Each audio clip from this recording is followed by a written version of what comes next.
پایاننامەیەک بۆ ڕایگەشتی لە ناوخۆ دەرەوە سەبارەت بە لەشکرکێشی تورکیا بۆ سەرخاکی هەرێمی کوردستان. بەڕێز سەرۆکاتی کۆماری عێراقی فیدراڵ، بەڕێز سەرۆکاتی ئەنجومەنی وەزیرانی عێراق، بەڕێز سەرۆکی فراکسیۆنەکانی عێراق، بەڕێز ڕێکخراوەکانی نەتەوە یەکگرتووەکانی سەرجەم حیزب و لایەنە سیاسیەکان، ئێمە لە سۆنگەی بەرپرسەرەتی نیشتیمانی نەتەوەیمان لە دوای بێئومێدبوونمان لە حیزبەکانی باشووری کوردستان بە هەموو ڕەنگەکانەوە، ئەوانەی لە دەسەڵاتان و ئەوانەی کە ئۆپۆزیسیۆنن ناچارین ڕوو لە ئێوە دەکەین و بە ئەرکی ئەخلاقی نیشتیمانی خۆتان هەستن بە ڕێگری لە داگیرکاری خاکەکەمان و ئەگەر ئێوەش لەناو هەمان کردەوەی دوژمنکارانەدانین دژی خاک و گەلی کوردستان تکایە بە ئەرکی ویژدانی و ئەخلاقی و نیشتیمانی هەستن. بۆیە هەموو لایەک ئاگدارن کە دەوڵەتی داگیرکەری تورکیا بە شێوەیەکی پلان بۆ داڕێژراو دەستی کردو بە داگیرکردنی باشووری کوردستان بە شێوەیەکی دوور لە ئەدای مرۆڤایەتی.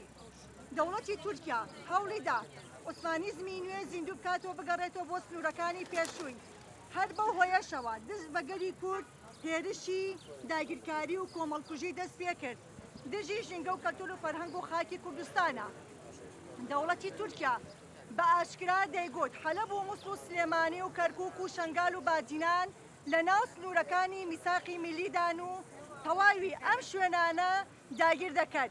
لەم کاتە هەستیار و دژوار و تەواوی ئالەنگاری سیاسی دارایی کارگێڕی بەرۆکی کوردستانی گرتوتەوە و چەندین گرفت و کێشەی کۆمەڵایەتی و دارایی بەرۆکی فەرمانبەران و مامۆسانی گرتوتەوە لە سای حکوومەت یاریێمی کوردستان و سیاسەتە چەوتەکانی لە دەرئەنجامی سیاسەتی هەڵەی بەڕێوەبردننی حکومڕانی لە ئیدانەکردنی هەرێمی کوردستان و هەروەها دەوڵەتی تورکیا بە ئاشکرا دەڵێت کەرکووک 82 و مووسڵ 83 شاری تورکیان شانبەشانی حکوومەتی تورکیا بۆ بەدیهێنانی ئەم خواستە هەوڵ دەدات گەرانی کەرکووک و مووسڵ بداتە دهۆک و سنووری ئامێدی و شلاتزیە و تەواوی گوندەکانی سنووری دهۆک و ئامێدی بخاتە ژێر ڕێکێکی دەوڵەتی تورکیا و بە ئاشکرا بازگەی داناوە بە دەیان کیلۆمەتری بەزاندووە و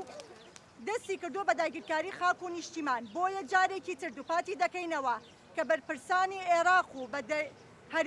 هەرێم و ئەوروپا و ئەمریکا ئەرکەکەی بە ئەرکی بەرپرسەرەتی ڕاگررتنی ئەم داگیرکاری تورکیا بە بەرچاوی جیهانەوە ئەکەوێتە ئەستۆ چونکە بە ئاشکرا دەوڵەتی داگیرکاری تورکیا دەستی کردووە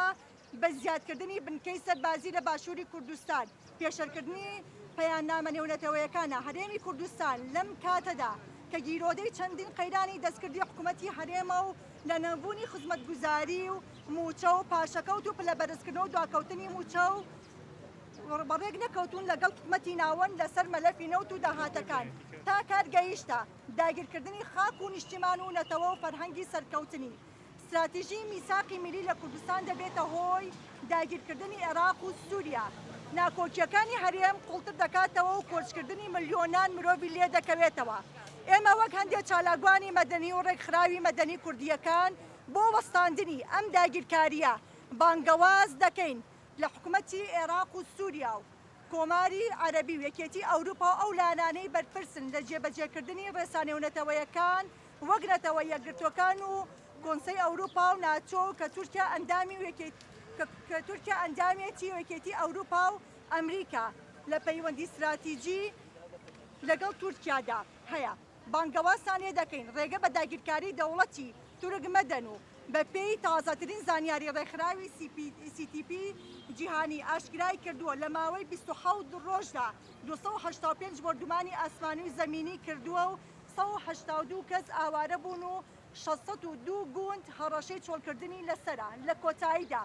ئێمە وەک کورد هەرگیز سەرمان بەرامبەر داگیرکەران نەوی نەکردو و دووپاتی دەکەینەوە لە پێناو وڵاتەکەمان و پاشە ڕۆژێکی ئازادا بە پێداگیریەوە بەرخودان دەکەین بانگەواز لە هەمووان دەکەین ڕێگە بە داگیرکاری دەوڵەت و تورکیا بگرن کە بۆتە ئاگر بۆ ناوچەکە و هەروەها ڕۆڵ بگێڕن بۆ چارەسەرکردنی سیاسی پرسی کورد. دەستەی ناڕازی شەقام 13/2024 داوا ئەەکەین داوا لە خەڵک ئەەکەین داوا لە هاوڵاتیان ئەەکەین هیچ حیزبێک خاوەنی ئەم وڵاتە نیە هاوڵاتی نەبێ لە نیساقی خواستی حیزبەکان وەرنە دەرەوە ئێوە خاوەنی ئەم وڵاتن ئێوە نەبێ چارەنووسی ئەم وڵاتە دەستنیشانکەن و دیفاع لە خاک و وڵات و شەرەف و کەرامەتی خۆتان بکەن. ئێمەش هەرنەوەی کچەکانی کۆبانین ئێمەش هەر کوردین بە دوژمن ئەڵێن ئێرەژەکەینەوە بە کۆبانەیەکی تر نایڵن شەوی تا ڕۆژ بکەنەوە لەسەر ئەم لەشکر کێشەی تورکیا